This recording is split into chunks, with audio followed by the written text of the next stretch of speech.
Good evening and welcome to tonight's webinar on optimizing patient outcomes with the RETeval device. My name is Andrew Jones and I am the Vice President of Sales for the US and Canada with ERG Technologies.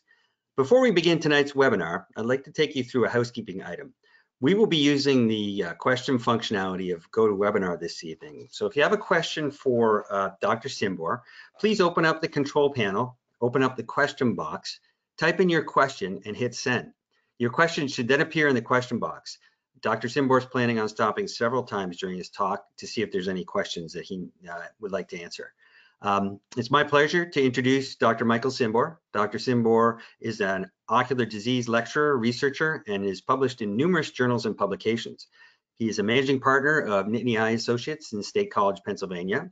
He's also the medical director of the Glaucoma Institute of State College and a member of the Optometric Glaucoma Society and National Glaucoma Society.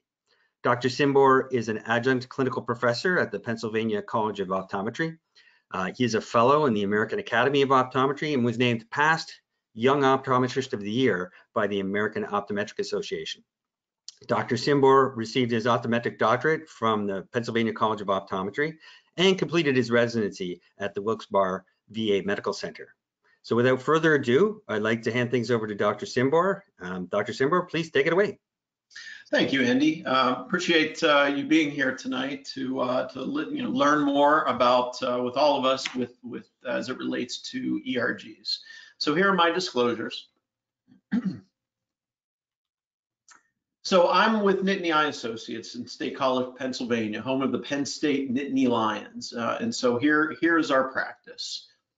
And like you, we have a lot of well-meaning eye doctors, both optometry and ophthalmology, and we want to we're always striving to do better to help our patients. And I think that's really where the LKC unit really comes in. As it relates to not just early diagnosis, but across the whole spectrum of ocular disease, whether it's mild, moderate, or severe.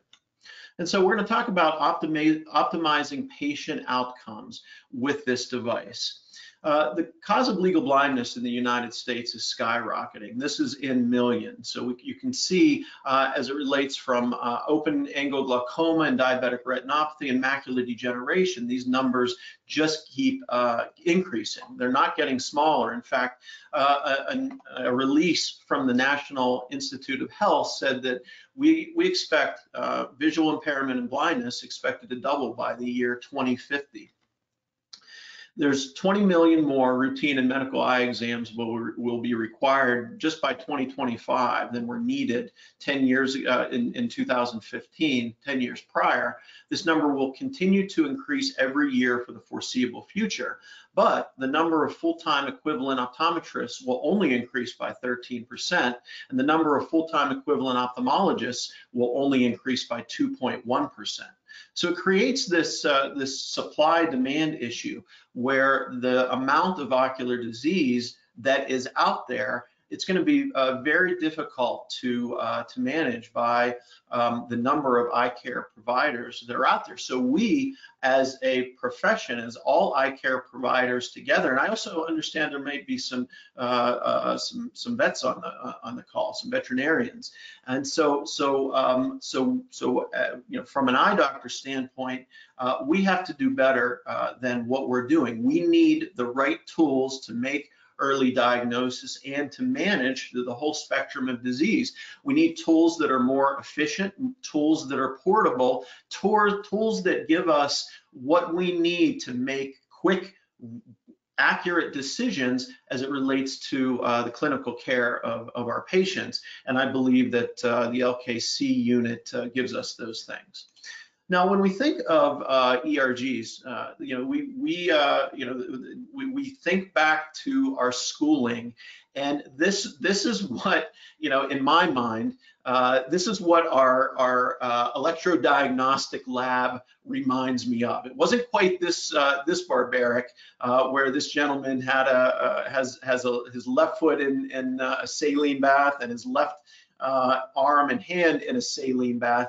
but it wasn't that much different, it seems to me. You know, I was in optometry school 25 years ago, and so it doesn't really seem that different. It was more, you know, our electrodiagnostic professor could have been Gandalf. You know, it was that kind of. So you walked in and it was kind of smoke and mirrors and mysticism, and I walked out with my head spinning. So that's you know, what a lot of us think about when we think about ERGs, and the thought of having them in our office and using them on a daily basis in patient care. I would have never guessed 25 years ago that we would have something like we do now that's quick, efficient, and pretty amazing. So the electroretinography, in kind of a nutshell, for those who, you know, this might be new for them, we're sending light waves into the eye, and those light waves kind of hit different structures in the eye. And on the bottom right-hand side, you can see first the light wave kind of goes through, and the photoreceptors react to that, and then those are the ones down in this area in pink.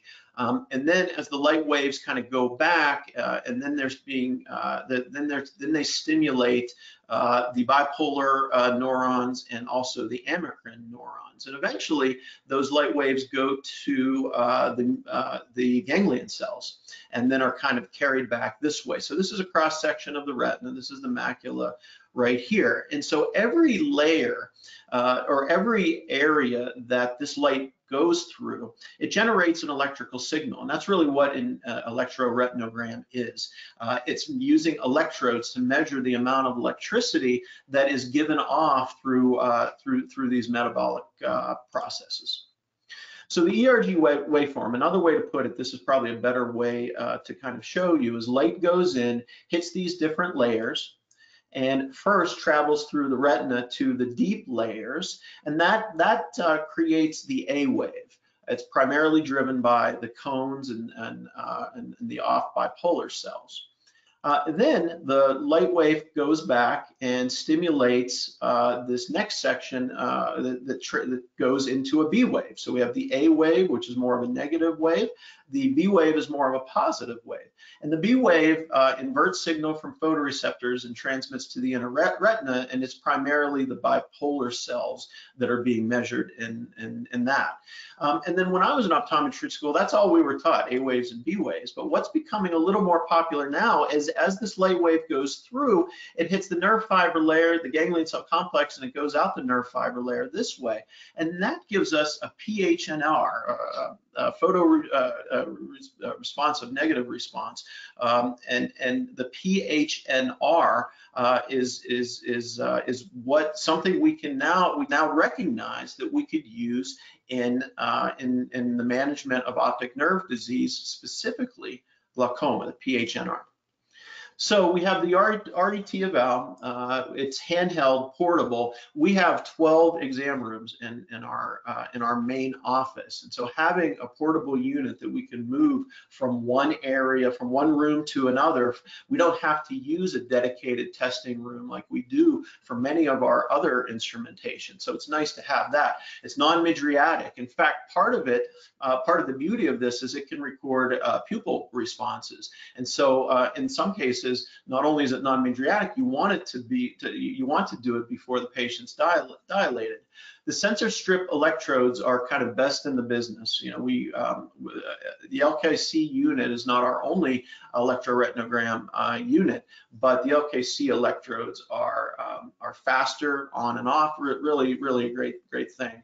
Testing is completed in minutes. We can turn around a glaucoma ERG within about 5 to 6 minutes. We can turn around a diabetic retinopathy ERG in 5 to 7 minutes. It has a nice user interface, meaning that our technicians can upload it into our EHR really quickly. That's nice. So by the time I'm walking in and seeing the patient, not only is the test completed, but it's uploaded in our EHR so I can read them. It has a nice normative database, 500 plus patients with color coding. It integrates into the practice workflow, like as I mentioned, due to its portability, due to the quickness of the test, and due to its easy ability to interface with our EHR. Fixation is not necessarily required, and it works with media opacity. So those patients with dense cataracts, we can still get an accurate test on. So this is kind of what it looks like, the RETeval on the left, and we have the docking station. And as we go through, this is what it looks like. This is what the patient sees as they look in. And so it contains this this eye cup that was removed just so you can kind of see. This is what the sensor strip looks like. It has a nice illustration, so our techs are constantly reminded of proper sensor placement.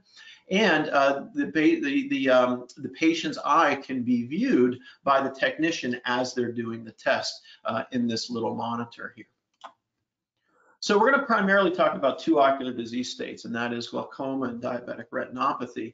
And when we think of glaucoma, we're all measuring structure by photos and OCT and function by visual fields. But when it comes to both early diagnosis and management across the spectrum of glaucoma, there are other methods available, including ERG that we'll talk about tonight. OCTA also is another thing when it comes to early diagnosis, and then diabetic retinopathy, the second disease state we'll touch upon tonight.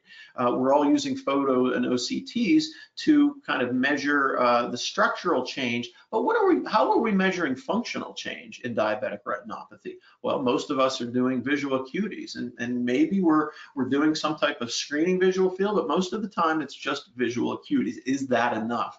So as it relates to early diagnosis and management through the whole spectrum of diabetic diabetic eye disease, ERG is a way to do that, as well as OCTA. So again, we talked about how we're measuring function in diabetic retinopathy, and most of us are using visual acuity, and maybe visual acuity only as it relates to function. Or maybe we're running a 24-2, which we often do in glaucoma. We might even be running a pattern ERG, but we're testing, this size area. So we're testing still a fairly small area in relation to the whole inside of the right eye. But with full field ERG, we're testing virtually the whole back of the retina. So we can see maybe more subtle changes that are taking place out here. For example, before we had our OptoMap, we would have patients come in for diabetic retinal evaluations, and we would do a really good job in the posterior pole. But oftentimes, unless you did a real careful BIO, you would miss these subtle changes way in the periphery. And then with OptoMap technology, there were all kinds of pinpoint hemes that I may have been missing prior. So I realized that the OptoMap can tune us in to all these changes in the periphery. In the same way, full field ERG can tune us into all these changes that are having in the mid periphery and periphery that maybe otherwise we wouldn't be able to monitor. So electroretinograms are affected by diabetic retinopathy, and this was a nice study in 2019 and that study and other studies really kind of show us that as we go across the diabetic eye disease spectrum from none to severe and proliferative, that the ERG is changing. This is a fairly straightforward and normal ERG pattern, but as time goes by, we're reducing amplitude and we're reducing implicit time, the time that we get from the stimulus to the peak of the waves. And so this is a good tool to monitor function across the whole stage of diabetic retinopathy or diabetic eye disease spectrum. Okay, so one thing unique to the RETeval is that the diabetic retinopathy assessment protocol, it produces a diabetic retinopathy score, and that score is based on the best eyes implicit time at 2 different time periods, and the worst eyes pupillary response. And it also incorporates age. So those four things are put together that can then put out a diabetic retinopathy assessment number.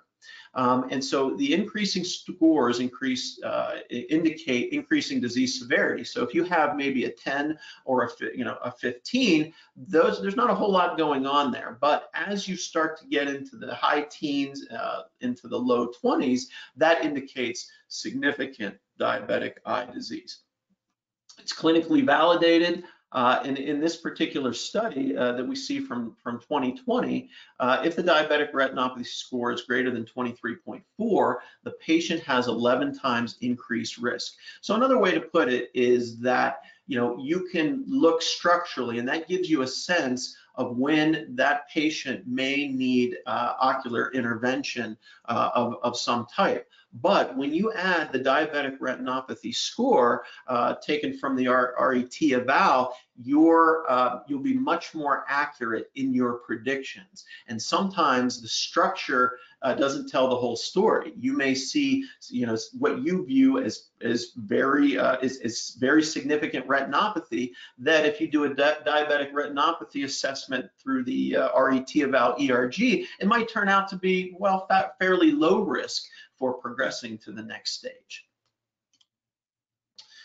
And so as we interpret these, there's really two things that we're measuring. We're measuring time and we're measuring amplitude as it relates to the diabetic retinopathy assessment, and also to the PHNR response as it relates to glaucoma. And so we have to be careful about this. This was a little, a slight learning curve for me as I started using this instrumentation. That as it relates to time, the faster the reaction time, the better. And so as we get close to the yellow and the reds, the higher the percentage, that is not so good. So you want a fast implicit time. But amplitude, we want a higher amplitude. So instead, the higher the percentage is attractive. So we want a low implicit time and a high amplitude. That means the patient is usually doing well. If we have a slow implicit time and a low amplitude, that usually means the patient's not doing so well. So let's look over a DR assessment. So here's a patient that has, again, we're combining the ERGs of the right eye and the left eye, and here is the pupil response time here. And the further away the pupil response is in terms of how the pupil is reacting under scotopic versus photopic conditions, the further away these two lines are, the better. That means you have a really good response. So again, we're taking part of this area, part of this area, part of this area, part of this area. We're combining it with the age, and then we're coming out with the DR score. So this put out a DR score of 14.8. That is being, falling within normal limits, and it's actually saying that's in the top 2% of the population, which is exceptional. So this DR assessment is completely normal. Okay, and now here's an example of an abnormal DR assessment. And so we can see that it's the ERG in the right eye is being flagged from an implicit time standpoint. The amplitudes actually look pretty good, and the implicit time in the left eye is also being flagged. So 100% and 98% in this area. Again, the longer time is not good. The amplitudes actually are falling within a pretty decent range in here. But it's also looking at the pupil. And so we can see in the right eye that this pupil response, because these two lines are so close together, that indicates not a great reaction time. The left eye is a little bit better, but still not great. But when you put all that together along with the patient's age, this DR score is 24.8. So according to the study that I showed you before, this patient has 11 times higher chance of converting to significant retinopathy that will need attention, will need either injections or PRP or both. And so this is certainly being flagged by the database, and this is saying this is in the bottom percent of all patients. So next we'll talk a little bit about glaucoma, but before we do, Andy, were there any questions up until this point? Sure, Dr. Simbore. Are there any medications that can affect implicit time or amplitude artificially? Yeah. So what there's a couple things that I would say to that, and that is, when we, one thing I would say to kind of answer the question is that we know that the patients who have better blood sugar controls, that's going to improve these things. And so when we see that they're out of whack, we definitely talk with the endocrinologist and coordinate that care with them. And so we also know that there are some nutraceuticals that are showing to improve some of these test results, and other functional measurements like contrast sensitivity. So if we can affect these numbers by nutraceuticals and medications that can control diabetes, I'm assuming that there are medications that do affect these, but I'm actually not sure I know the complete answer. Andy, do you have any input to that? Yeah, I know that we are doing some work with some research around cannabis and using ERG as a way of detecting cannabis, like in a driving situation where someone might be intoxicated versus cannabis. And so what I understand is that does affect the implicit time. But we can look for some more information on that and see if there's any prescription drugs or anything like that that could affect that and get back to you. It's really a good question, and another thought that I have another way to answer it is that we know that papilledema, optic nerve swelling, can affect some of these numbers. And so, in a roundabout way, a medication like doxycycline, that occasionally causes those types of things, can significantly affect some of these numbers. And so I guess any medication that has the potential to cause optic nerve swelling or papilledema, those would be some medications to be cautious about. There was one other question, Dr. Simbore. Does severe ocular surface disease affect any of the output? Yeah.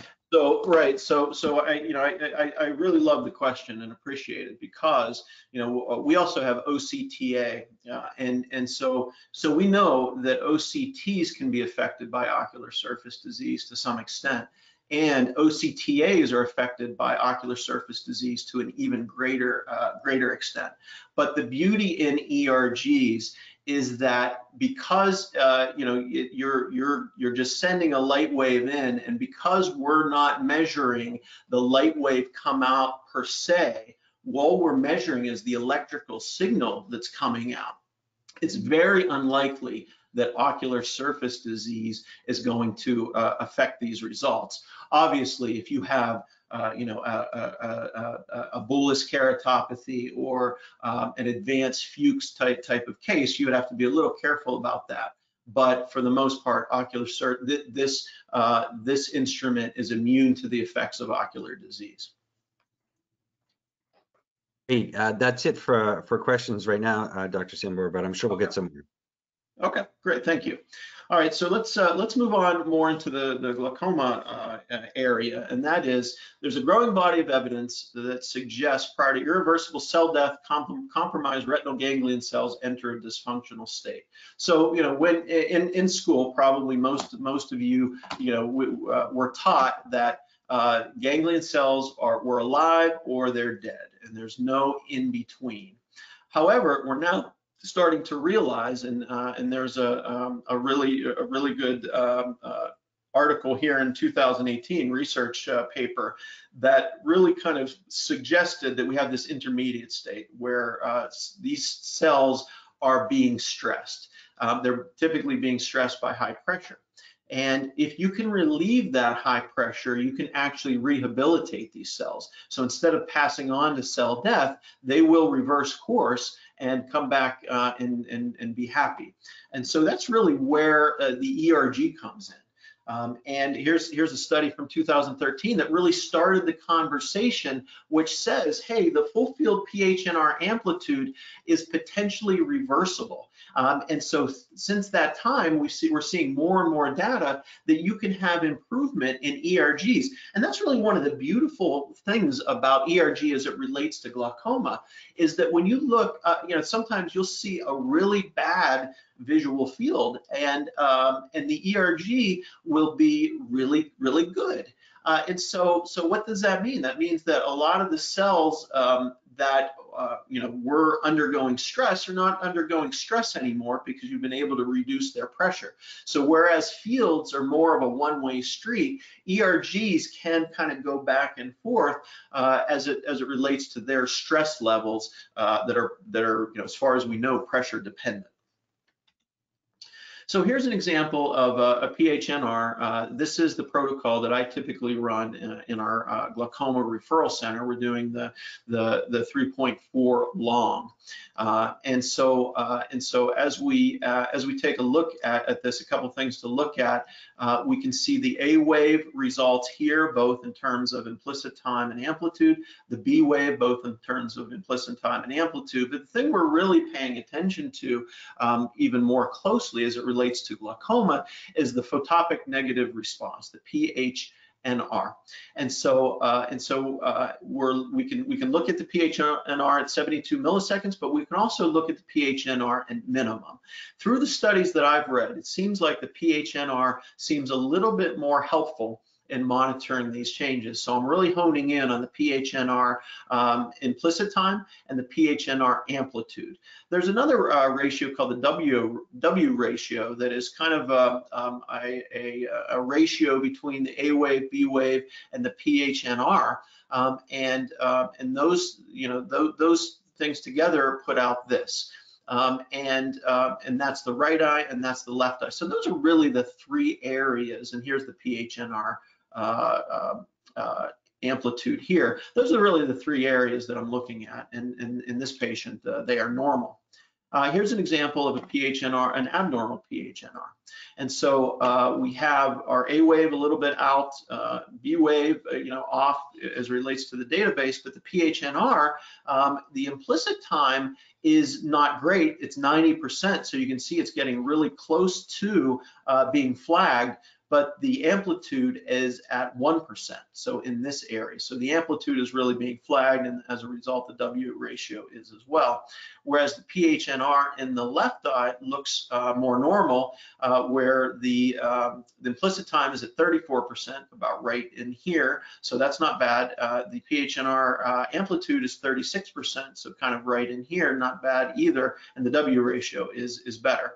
So in this particular patient, I would be very concerned about the right eye, about getting that pressure down. Okay, and so next we'll kind of go into the cases. Unless, Andy, there are any questions about the glaucoma portion.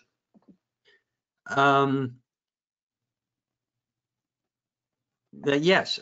So if you could use, Dr. Simbore, if you could use a PHNR to help determine if the glaucoma of the patient is controlled. I think the question is, if the PHNR numbers continue to be in the red, would you consider even further lowering of pressure?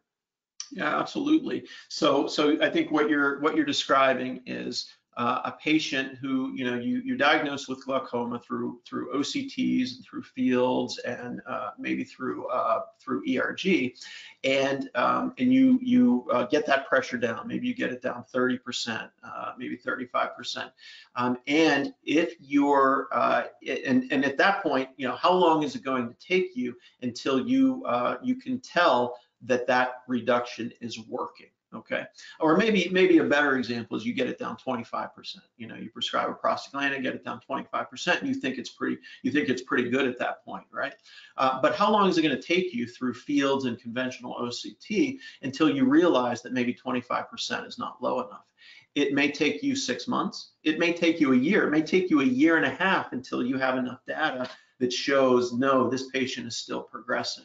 And so what's really nice about the ERG is that you could run it within within a short amount of time. So I'm evolving to the point where I'll lower the patient's pressure through whatever means I have available to me, and then we'll run an ERG maybe at 1 month, maybe at 3 months, but certainly at the 3 month, I feel like I'm really getting good data on whether or not the changes we're making are relieving some of the stress on the ganglion cells. Here's an interesting question. Do you see field recovery with improved ERG? Visual field recovery? Yes. Yeah. So what I would, yeah. So that is the debate within eye care right now. Okay. And so I can't. What I would say is that I have seen it.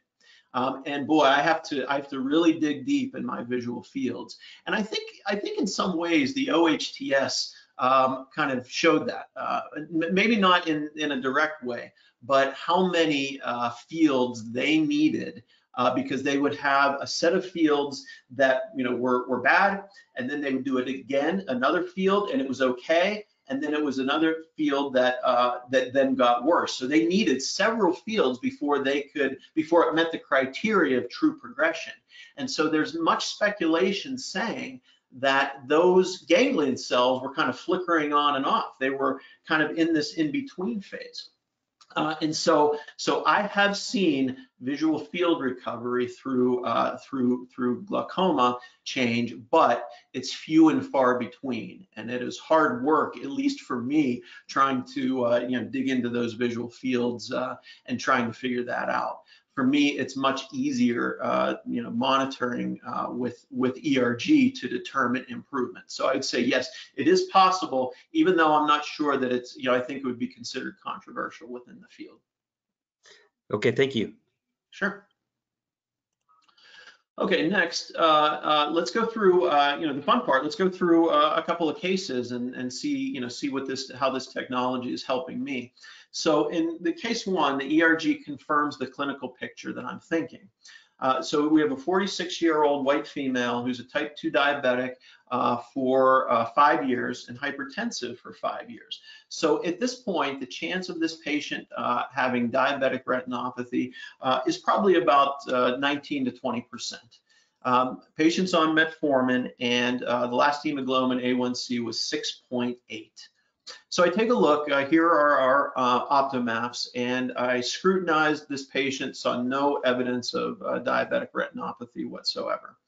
And so we run a DR score, and the DR score, showed right eye really good amplitudes and implicit time, green in all areas versus the database, and the pupil response in the right eye and the left eye look really, really good. So this space between them, when I see that, I know we're going to have a good DR score. And as a result, the DR score ended up being 12.5, is within normal limits, and is in really the top 2%.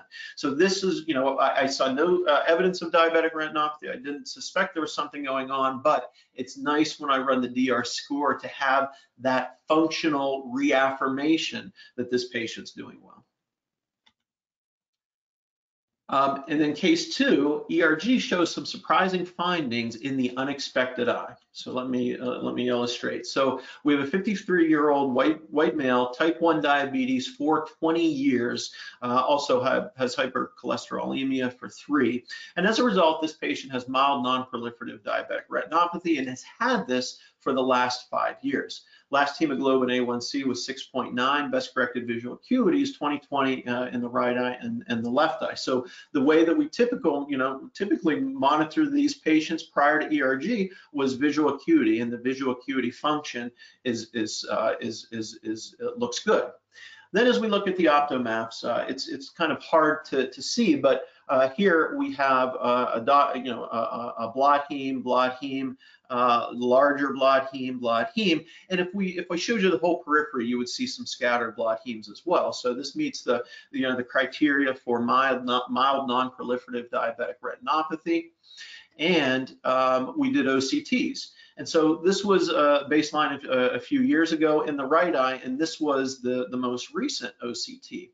So in cross section, we're seeing a little bit of edema, a little bit of diabetic macular edema in this area. Remember, the acuity is 20/20. In the left eye, the cross section looks pristine, both at baseline and follow-up. So there's really no signs of macular edema, nice macular contour here.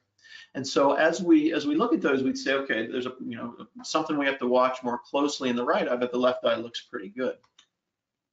So then we run the diabetic ERG, and the right eye is being, has fairly good numbers. I shouldn't say fairly good, but they're not being flagged. So the implicit time is 87%, 95. So we're really close to it being flagged, but it's not being flagged. And the amplitudes are in the 20 to 27% range. So that's not bad either. So the implicit time is really close to being flagged, but it's not. So essentially the right eye is not being flagged, close to it, but not. But the left eye, the implicit time is certainly being flagged with numbers in the 97 and 98% in this range right here. Whereas in the amplitude in the left eye is not great either. 8 to 10%, so it's close to being flagged as well. The strange thing here is, though, I would have expected, maybe the right eye being worse because the left eye in cross section looked really, really good. And then if we go down to the pupillary response, we can see how close these are together in the right eye and the left eye. And that is being flagged in the left eye as well. And then the diabetic retinopathy score is 22.1. And so even though it says within normal limits, in my experience, anything above 20, you have to watch really, really closely. In the study, it was 23.4. And so we're really close to that number. So we are in the bottom, 1 to 2% in terms of the reference interval.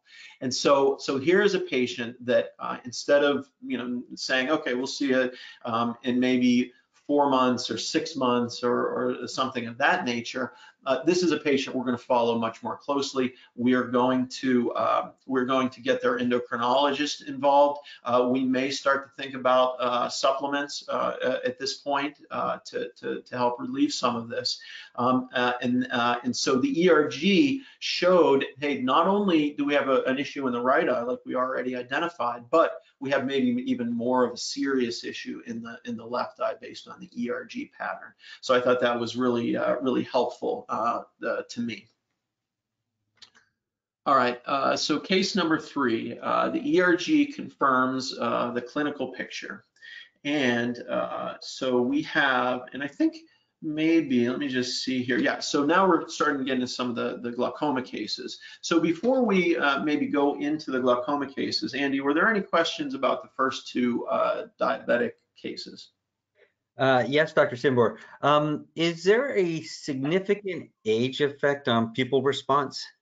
Yeah, there is. Yeah, so it's so we know that as patients age, there's definitely an effect on pupil response. But the nice thing about the DR score is that it adjusts for that. And so within the database, it contains patients of all ages, so it's able to kind of filter that out and say what is really significant. Is it, we know that in the same way, maybe the analogy that I would make, we know in glaucoma that the nerve fiber layer, we lose nerve fiber layers as time goes by.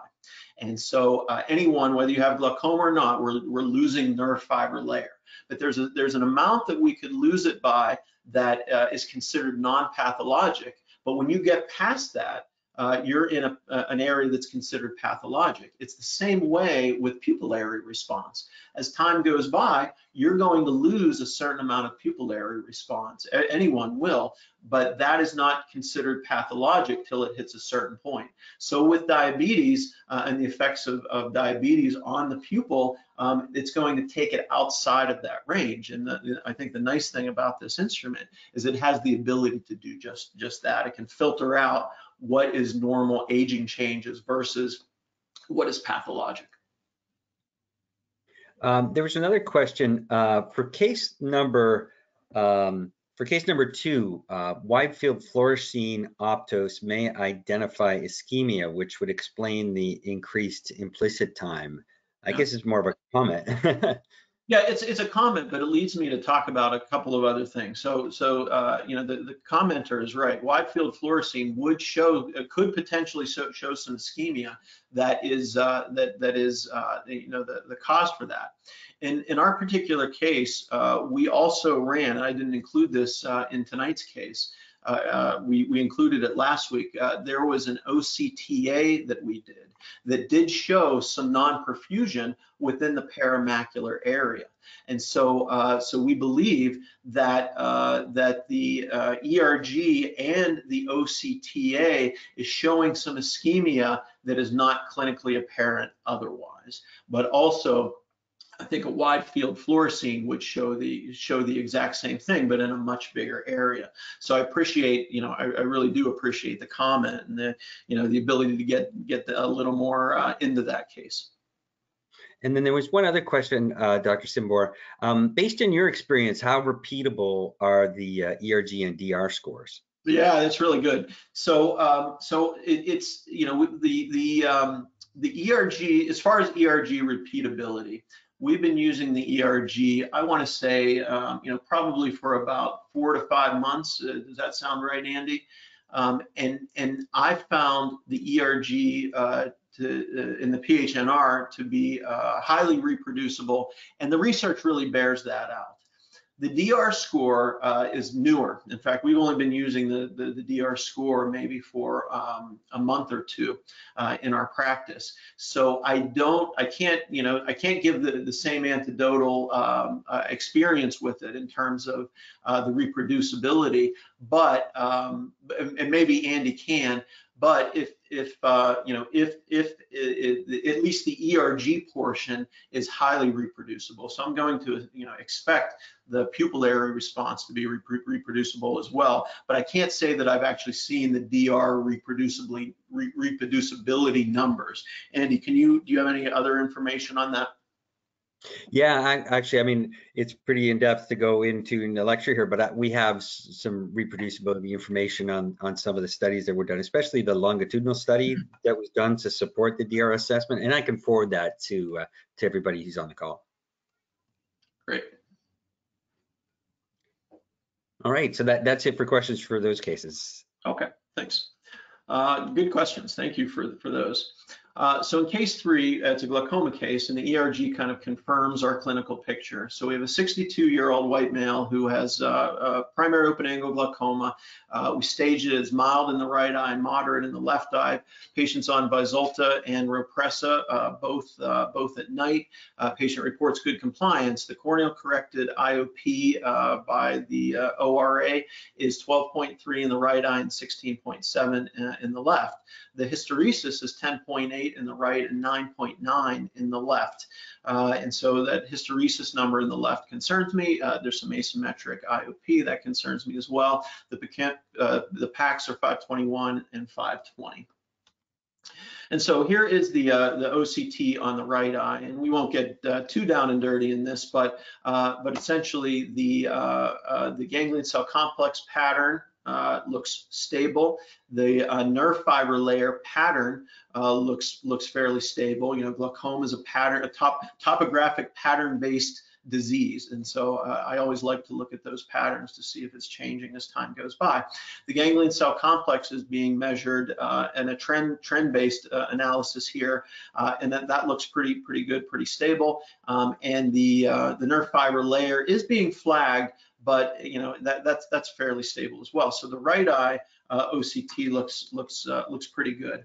The left eye OCT does not look nearly as good, and so we could see the ganglion cell complex is really kind of washed out. We're getting red across the board, and it looks though as the ganglion cell complex is changing. But I caution you to read too much into that, because the floor, the ganglion cell complex floor, is usually about 70 microns, so we're kind of below the floor. So who knows what these numbers mean?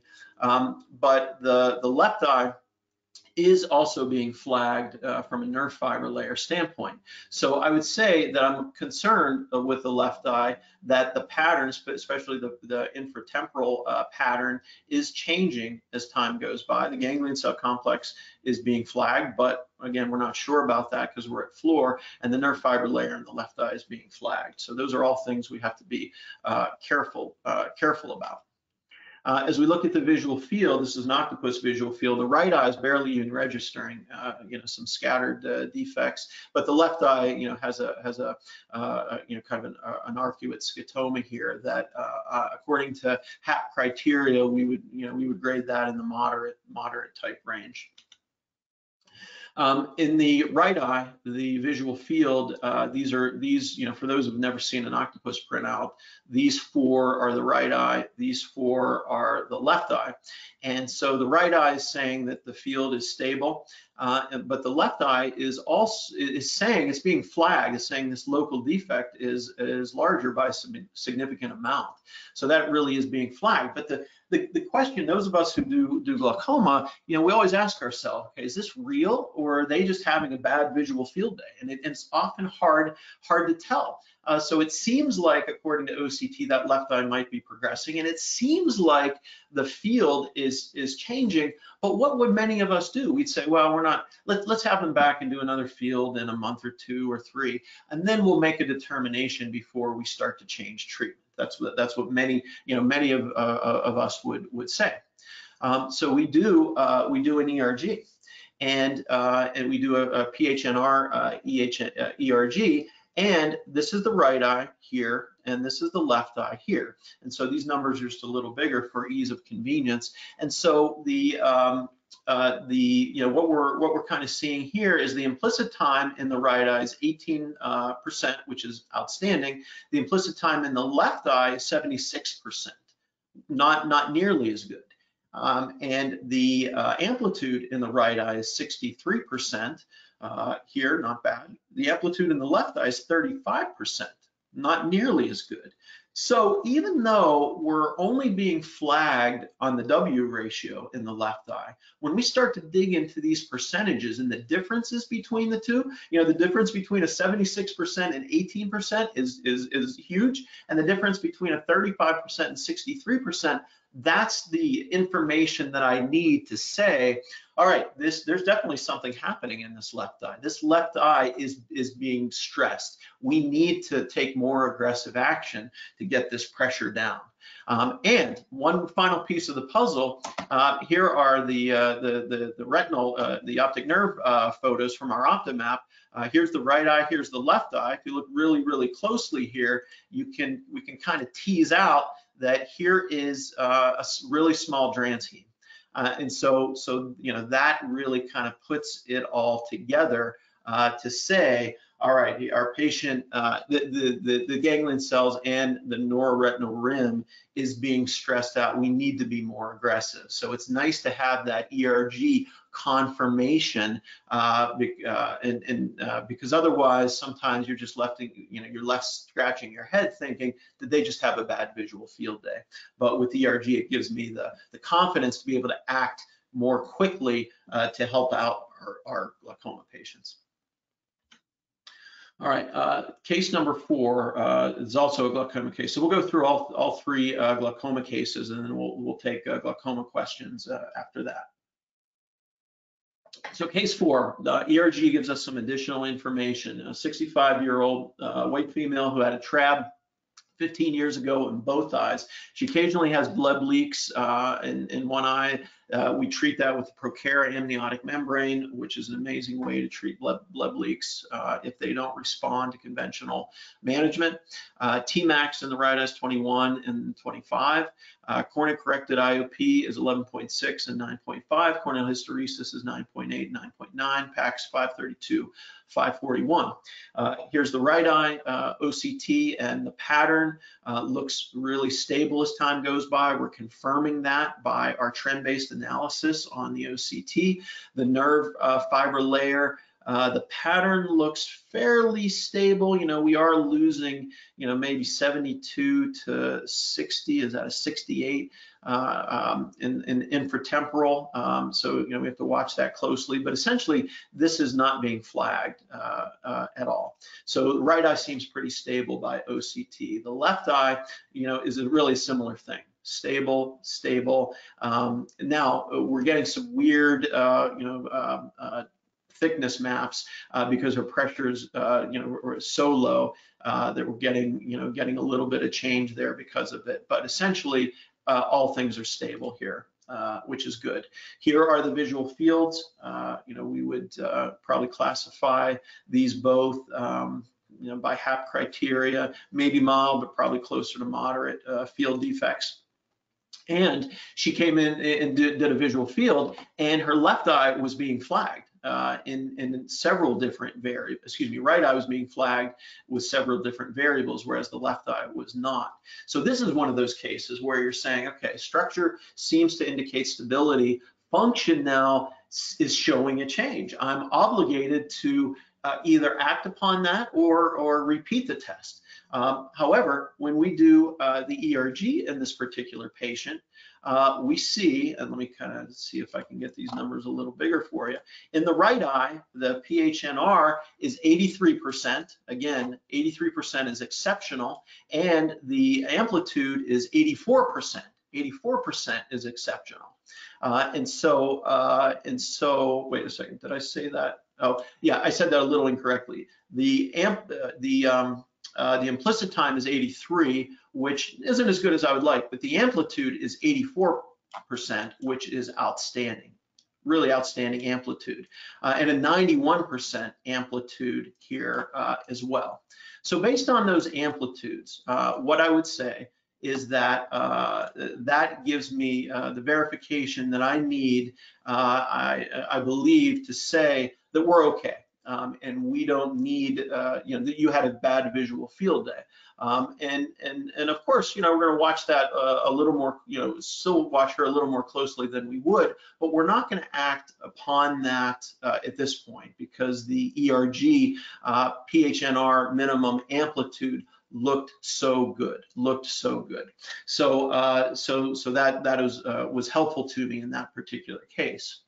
And then case number 5, ERG raises the level of concern versus what our conventional information gives us. So we have a 74-year-old white female is after cataract surgery, also had KDB along with that in 2017, then had SLT in 2019, had a repeat KDB. This was a really unusual case. Normally we don't repeat KDBs, but in her case we did. Patient is on Rocklatan and Simbrinza. The corneal corrected IOP is 14 in the right eye and 21.2. Hysteresis is 10.6 and 9.4, and there are the PAX at 560. The Tmax is 38.8 and 45.9. Here's a patient that needs a trab. Definitely needs a trab. However, what she says is, what she's saying that she said, my husband's really sick. I'm not going to do a trab right now until he's either in a, until he's in a different state, because he can't do it now. So this is kind of the situation that we're in. And we do see, as time goes by, the OCT progressing, both the ganglion cell complex trend analysis and the nerve fiber layer trend analysis. And in the left eye, similar thing. You're just looking at the patterns, they're changing, confirmed by trend analysis in the left eye. And in the visual field, what we see is the visual field actually is it'd probably be graded as moderate in both, but not as bad as I would have expected based upon those OCTs. And then we go ahead and do a visual field. And so the structure's telling us that it's progressing. The field is telling us, is being flagged, that is progressing as well. And then when we do the ERG confirms that by looking at the PHNR at minimum in the right eye, is saying that we're at 8% on the amplitude in the right eye, and we're at 1% amplitude in the left eye. So PHNR minimum 8% in the right eye, 1% in the left eye. So 8% right eye and 1% in the left eye. So that tells us that the eyes are under even more stress than I expected based on what we saw. So unfortunately, in this case, we said, hey, you really do need a trab. And she said, okay, I'll let you know when my husband's in a different situation. And we said, okay, but this concerns us. We need to act soon. And so that's kind of where we're at for her. But the ERG, when I saw those PHNR at minimum amplitudes being so low, 1% in that left eye, that raised our level of concern even higher, and it was already pretty high. So what questions do we have, Andy, from a glaucoma for those 3 glaucoma cases? Sure. So, Dr. Simbore, this is kind of, I guess, more reimbursement, but how often or are there any billing restrictions with regards to performing ERGs on the same day as a visual field or OCT? Sure, there are not. There are no rules against doing that. We know that there are rules for doing an OCT and photography on the same day, but there are no rules about doing OCT and visual fields on the same day. So there are no restrictions, no billing restrictions as it relates to doing ERG and other tests the same day. Okay, thank you. There's another question. Can ERG differentiate incipient glaucoma from ocular hypertension? Yeah, sure, absolutely. So what I would say to that is that it is, diagnosing early glaucoma, it can always be a challenge, because by the time we're seeing change on conventional OCT and fields, there has to be quite a bit of damage. We know those things. And so as we talk about early diagnosis, what I'm starting to see is that PHNR can show those. It won't register in the yellow-red part of the database, so it's not like that, but a PHNR amplitude, if you see asymmetry, so there are many, we know that glaucoma is an asymmetric disease, and so if you're seeing one of my favorite ways of using ERG is in a patient who has an elevated IOP in one eye and not the other. But yet you don't see any structural or visual field change. If I see an asymmetric PHNR amplitude, that will lead me to making the diagnosis early. So I think in that case, that ERG has the potential, and I'm still kind of getting the experience with it, but I do think that it can help me diagnose early glaucoma from ocular hypertensives in a completely objective manner, which I love.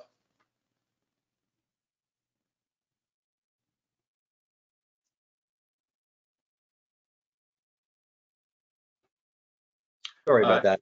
I was mute. Sorry about that. So I'm not sure if does the RETeval database flag trends in the indicators across sequential examinations? Yeah. So is there a progression analysis, I think is what the question is asking. The answer, and Andy, you can chime in, is that I don't have that capability yet. Andy, can you chime in on that? Sure. Yeah. Thanks, Dr. Simbore. So yes, Not yet. We are working on that. We're actually working on two different things with regards to glaucoma, and that is one of the projects that we're working on. However, the results are reliable enough that you can look at one report versus another, and you can let me know, Dr. Simbore, if this is something you do. But you can look at reports over a 6-month time period for sake of comparison and say, implicit time has gotten worse, the disease may be progressing, or amplitudes have gotten lower, disease may be getting worse. Do you agree, Dr. Cymbor? Yeah, I would agree with that. Yeah, yeah. So yes, we are working on something. Here's an interesting question. Having fundus photography and ERG on a patient on the same visit, do you think that the light adaptation level would affect your ERG findings? Yeah, that's a really good question, and what I'd say is ERG is one of the first things that we do prior to retinal photography or even Optos, and Optos doesn't give quite as bright of a flash as a standard retinal camera does. So I don't believe that it would have as much of an effect, as it would like dark adaptation, like an AdaptDX. If they're flashed in any way, then all bets are off. I still think that you would get some good information from an ERG, but maybe Andy, you can chime in on that. I would think that the light adaptation level, so having a fundus photography on the same day as an ERG shouldn't affect light adaptation. If you decide that you want to do a dark adapted ERG test, having that patient wait for 20 minutes in a dark room should address any, light issues that you have there. So hopefully that helps. Question, Dr. Simbore, I'm not sure if you are doing VEP and ERG on the same day. Is there any limitation to doing both on the same day? Yeah, so I'm not doing those. I do very few VEPs,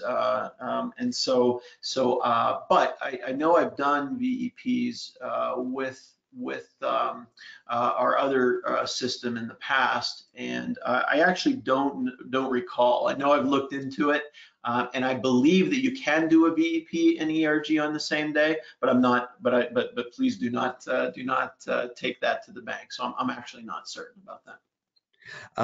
Yeah, that's something, we have reimbursement and coding guides for both VEP and ERG, but I'm actually can find out the answer to that question and get back to the attendees and just let them know that. So Dr. Simbore, there are a few more kind of more general questions that I can wait and hold on to until the end. Okay. But if you want to continue on, I can hold those for now. Okay, great. So we're coming to the last couple slides, and we can answer those questions at the end. So what I would say, let's see if I can. There we go. So it's a powerful tool in our medical optometry ophthalmology practice. So full flicker ERG can detect cellular stress not observable on conventional OCT and retinal photos. One thing I really didn't get into tonight is OCTA, but I'm really enjoying to see how OCTA and ERG match up, and showing me things that aren't observable through standard methods that we use. That's a lot of fun for me in terms of early diagnosis, early progression, those types of things. The ERG, I find, helps to make clinical decisions when conventional structure and function comes into conflict. And so, how many times have we looked at an OCT and say, wow, there's change there, but the field looks great, or vice versa. So having an objective functional measurement kind of helps out. The real weakness in visual fields, we all know, is its subjectiveness. And if patients are having a bad day, or that's the last test that they did through a whole host of tests, then it can be difficult sometimes to interpret. So ERG, it truly gives us those objective functional measurements that we've been looking for so long. And so it's nice to have that. And so it really helps me to feel more comfortable with my clinical decisions. It helps me act faster in some cases. It helps me act more accurately in cases. So the fact that we've been able to LKC has been able to create a portable, efficient tester that I can incorporate into our busy practice to get a truly objective functional measurement. Wow, this it's a pretty exciting time for this. For this type of technology, and I think finally it's starting to go mainstream. It has the potential to go mainstream with how efficient and how easy it is to use. So here's the billing. The code is 92273. This is the average Medicare fee, $133 and change. And so, from a coding standpoint, that's from a billing standpoint, that's significant. There are 670 plus ICD-10 codes that will be reimbursed with this CPT code. So we were already familiar with ERG billing prior to using the LKC. So for us, it was a really easy transition. When we first got into ERG a few years ago, it was a little bit of a challenge, as any new instrument and new codes are, but we do it pretty seamlessly at this stage. So with that, I know, Andy, you said you had a couple more questions. I'm happy to answer them. Sure, yes, thank you, Dr. Simbore. This question is kind of more general in nature, and the attendee's just wondering, how long have you been using the RETeval, and how long did it take for you to become comfortable interpreting the results? Sure. So because we were already using ERG, my learning curve was a little bit probably faster than most. So I mentioned, we've been using it in our office for about 5 months. And the first month or two was me, kind of getting used to it, investigating it, and really, the learning curve with these, as you know, every time you purchase a new instrument, kind of is like this, and then bam, it kind of skyrockets. So that's where I've been over the last month or so with this particular instrument, and actually reading the studies, reading the data, and getting really comfortable with what the instrument is telling me, and then being able to use it in the right time. So for example, we're adding our DR ERG to many of our patients who are coming in just for their regular yearly diabetic eye evaluation.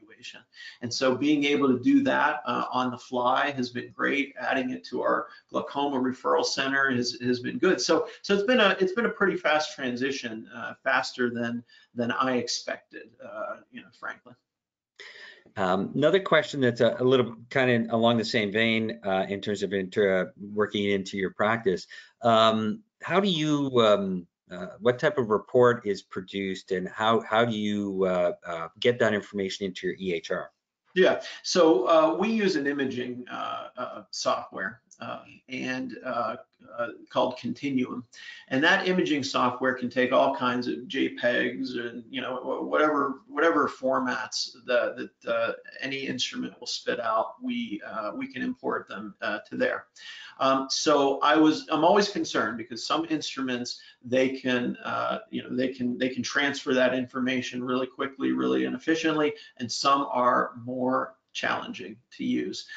So what I'm happy about is that they have a docking system, and they have the docking system set up to our network. And so my understanding is that they dock the instrument, and then that communicates, and we're able to upload into our cloud-based imaging management system very quickly, very easily. And our staff actually said wow, this is one of the easier instruments that we're able to do that. So by the time I go into the exam room, not only has the test been done, but it's been uploaded into our imaging management system, and so I can go in, have talk with the patient, and then immediately pull up the results. So that part, fortunately, I'm thankful to LKC that part is smooth and efficient. All right, thank you. I guess this is one last question, Dr. Simbore. How hard was, I mean, you mentioned you had another ERG device prior to, or you still have it. How did your staff make the adjustment from doing the previous year or the other company's ERG device versus the RETeval? Yeah, excellent question. So what we found, kind of the way we, I posited this to our staff to say, hey, there's a new ERG instrument. I want you to try it, and then give me some feedback. And within about a week, staff was coming back to me saying, oh, we're doing this one from now on. This one's so easy to use, so efficient. The electrodes are so much easier to place.